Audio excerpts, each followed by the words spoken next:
అండి మేము రీసెంట్గా పెద్ద తిరుపతి అయితే వెళ్ళాము అనమాట. అనుకోకుండా వెళ్ళాల్సి వచ్చింది. సో హ్యాపీగా వెళ్ళాము, దర్శనం కూడా బాగానే జరిగింది. అండ్ సో ప్రసాదం అయితే తీసుకున్నాను, తిరుపతి లడ్డు. ఇది నేను వెళ్ళటం యాక్చువల్లీ ఇది 1 2 3 ఇది 4th టైం అనమాట. చిన్నప్పుడు ఒకసారి వెళ్ళాను, సెకండ్ టైం మా ఫ్రెండ్స్తో వెళ్ళాను.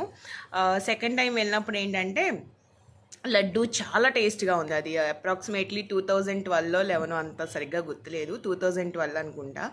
అప్పుడైతే లడ్డు ఈ సైజులో ఉండి చక్కగా జీడిపప్పులు కిస్మిస్లు అన్నీ ఉండేవి అనమాట. చాలా టేస్టీగా ఉండేది.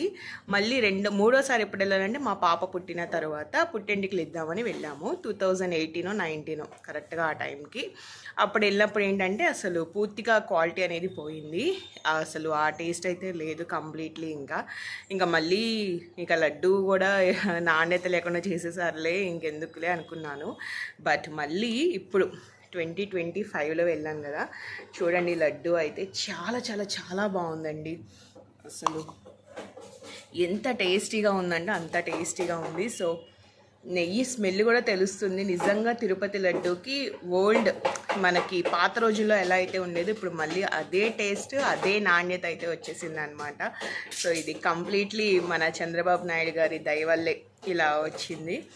సో ఎంతైనా ఆయన పాలన ఉన్నట్టు ఇంకా ఎవరిది ఉండదన్నమాట.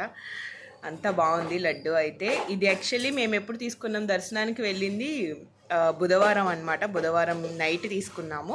ఇవాళ శుక్రవారం దేవుడి దగ్గర పెట్టి పూజ చేసి అందరికి ఇద్దామని ఇంకా చూశానమాట.